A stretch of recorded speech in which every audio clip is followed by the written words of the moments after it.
Hello and welcome to Trade Finance Talks. My name's Deepesh Patel, editor at Trade Finance Global.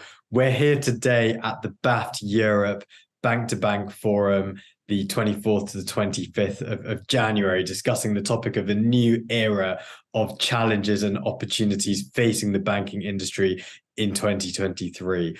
I think it's fair to say we've had a tumultuous and uncertain few years, and I'm sure 2023 will bring its own unique set of challenges. But of course, with these challenges come new exciting opportunities to adopt new technologies in trade, and collectively, these can take a step towards a sustainable future and spread the benefits of digitized international trade and trade finance. So today we're talking about how we can accomplish these goals, and with the help of UNCITRAL and the model law on electronic transferable records, I think there's some really exciting opportunities for headwinds. And I'm delighted to be joined by Luca Castellani, joining us from Vienna, Austria, who works at UNCITRAL. Luca, thank you very much for joining us on Trade Finance Talks TV. Thank you. Thank you for inviting me. It's a great pleasure. Likewise. So, quick introduction in no more than 30 seconds or so. Who are you? Where are you from? And what do you do? I am from Italy. I studied mostly comparative law, private comparative law, international law. I started my career both teaching and practicing in a small law firm in Torino, Italy. Then I joined some 20 years ago the Office of Legal Affairs of the Secretariat of the United Nations.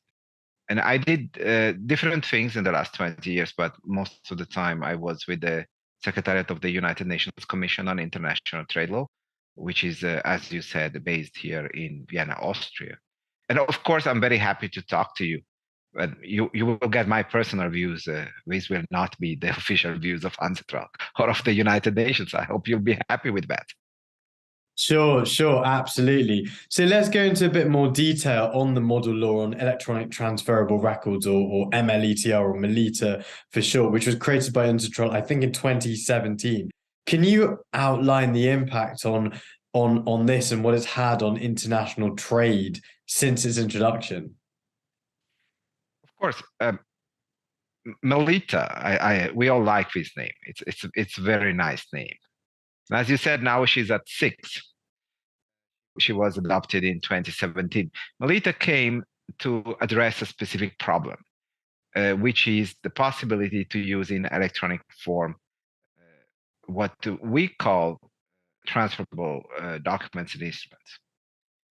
These are documents and instruments that traditionally incorporate in the paper the possibility to ask for the payment of a sum of money or the delivery of goods. So we're talking bills of exchange, bills of lading, warehouse receipts, promissory notes, so on and so forth, checks. There were attempts to address this issue before, especially for bills of lading. But for different reasons, they didn't go as expected. And I have to say that Melita came at the right time because it came just before the pandemic. And therefore the need to complete the digitizations of trade documents became even more evident because there was a real urge to get over paper. And that triggered a new vision that moves from the multiple trade documents. When I say trade documents, I mean commercial, but also things like customs declaration, which are trade related, to looking at information, at data, which is in a single source and then is shared with stakeholders, which is quite a transformative. Sure. So MLETR is currently being used in numerous markets since its inception in 2017. I think Bahrain, Singapore, Abu Dhabi global markets. Can you talk about what actually happened and also whether we can see an impact this has had on some of those electronic trade documents that you mentioned? Yep. Melita currently is in force in 7 jurisdictions. the ones you mentioned, and then some minor ones. But the ones you mentioned are important because they are trailblazers. They are highly innovative. What is even more important is that MLETR has been endorsed twice by the G7. We know there's a bill in Parliament in the UK. We know that Germany has already adopted some of it. The US has already adopted some of it. So we see movement beyond the 7 jurisdictions that are listed so far. I believe that we have to look at the practical impact, not only at the law in the books, not only at where it has been enacted. And we see some really interesting applications. I would like here to for instance, point at e-check in Bahrain. It was an issue in the country. There was a real need to have digital checks, which would be, however, endorsable. So that's the big difference with other electronic checks, which are just, payment orders. And there was a solution that was developed locally, and now all major banks are offering that to their clients, and everyone can issue a check with an app in the cell phone and can send it around and endorse it and then present it, cash it. So that's quite something, and it exists and it works every day and it works very well. With Singapore, we see issuance of electronic bills of lading, purely electronic. They just exist online, and which are bill of lading just like the paper-based ones. They can be opposed to third parties. And, there are providers that have reported that they went live with that. So in reality, for those who want to already embrace transformation, the solutions are there and they are tested. They exist. It's just a matter of putting together the business case, the technology, and the law. Thank you very much. And what potential legal or regulatory problems do you foresee with implementing the MLETR in jurisdictions across the world? Because obviously, as we said, it hasn't been adopted everywhere yet. Yeah, thank you. I agree with you on the yet. Well, there's the commercial law side, or what we call the enabling side. That is to say, when it comes to maritime law or the law of promissory notes for bills of exchange, MLETR takes care of things. And I would like to stress MLETR comes as a development of prior UNCITRAL texts in this field. And these UNCITRAL texts have already been adopted in more than 100 states. So the approach and the fundamental principles have already been tested in 100 states, but not with respect to electronic transfer records until MLETR came. But for regular transactions, yes. So that part is taken care of. It's really important, and I totally agree with you, to take care now also of regulation. So for instance, I have a bill of lading, but will customs accept it? I have a bill of lading and I use it as a collateral for trade financing. Will the monetary authority confirm that the capital requirements are the same or even less than for paper bills of lading? Because in reality, I can make a case where electronic bills of lading are more secure. So I could reduce the capital requirement. But I have to engage the monetary authority to make that case. And of course, this is better done collectively than individually. MLETR and UNCITRAL in general, they do not deal with regulation, but if we want to see widespread MLETR adoption, we have to cross that line and engage the regulators in each field. Yeah, sure. Well, let's talk about one use case, which I guess is quite notable, is the UK, because from what I'm aware, it's been adopted and also handled quite differently to some of those other markets. Can you talk about the process for the adoption of MLETR or equivalent in the UK under English common law? Well, I can talk about it from the UNCITRAL perspective. That is to say, the UK had the huge merit of bringing this to the attention of the G7 for the first time. So the first endorsement was under the British presidency and the second one under the German presidency. And then, of course, the UK looked carefully at MLETR. The Law Commission of England and Wales did that. But of course, English law has its own features, and it has a very well-established tradition. So there was the need to make some changes. This led to drafting the bill, which is the Electronic Trade Documents Bill, now which is in the House of Lords, and the public consultation just finished, so there may still be room for adjustment. My understanding at this early stage is that there were some, I would not say concerns, but there was some interest in adopting a slightly different notion of control, in part also because of expected legislation on digital assets. But this is something that would fit English law. I don't know to what extent it may fit under other common law jurisdictions, but I think this could pose problems, for instance, in civil law jurisdictions. While UNCITRAL has to prepare laws which are of universal application. So we could not go down that narrow road. But what is really important and what I really appreciate is other fundamental principles like technology neutrality are fully respected in this bill.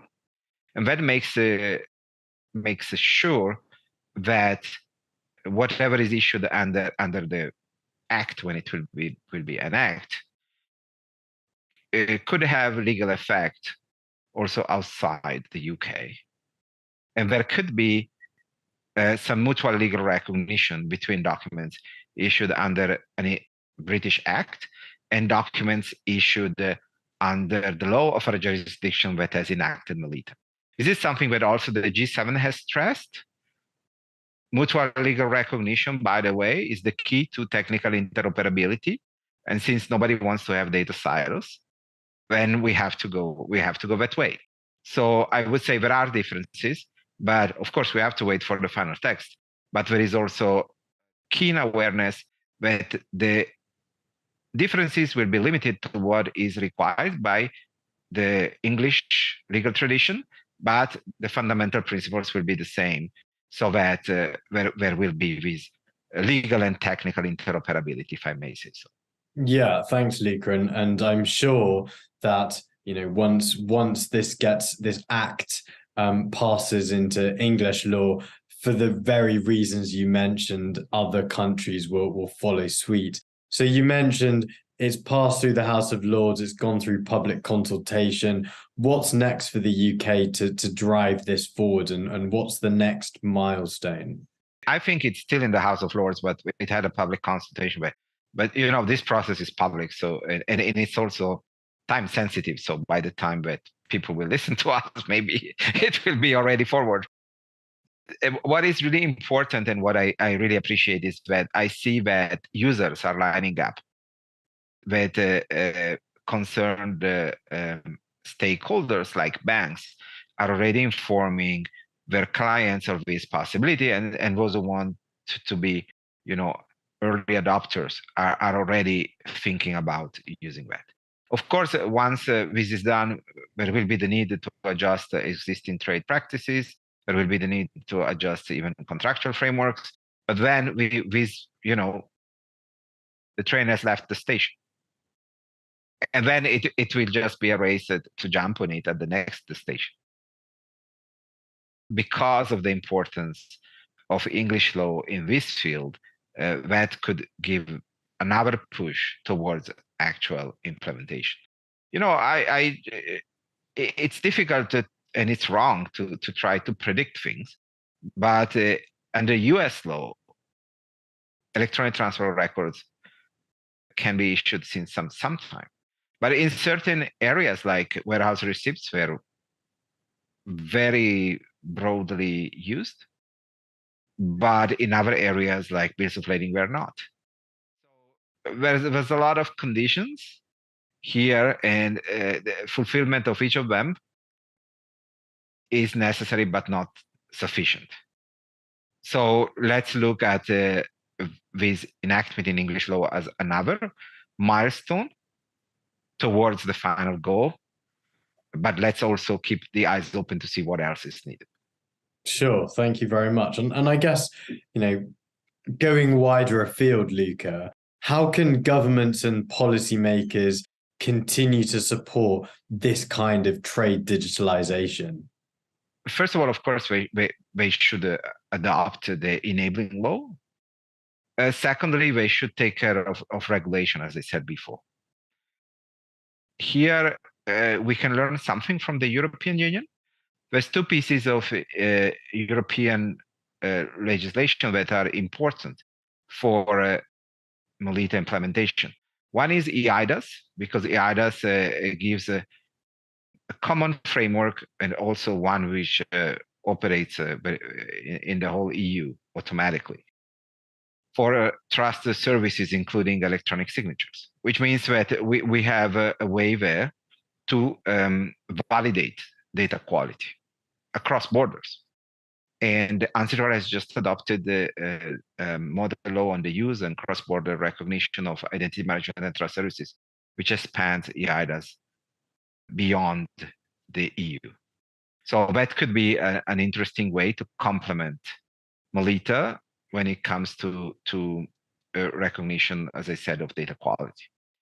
And the other one is the EFTI regulation, Electronic Freight Transport Information, that mandates public entities to accept the submission of information in electronic form in the EU.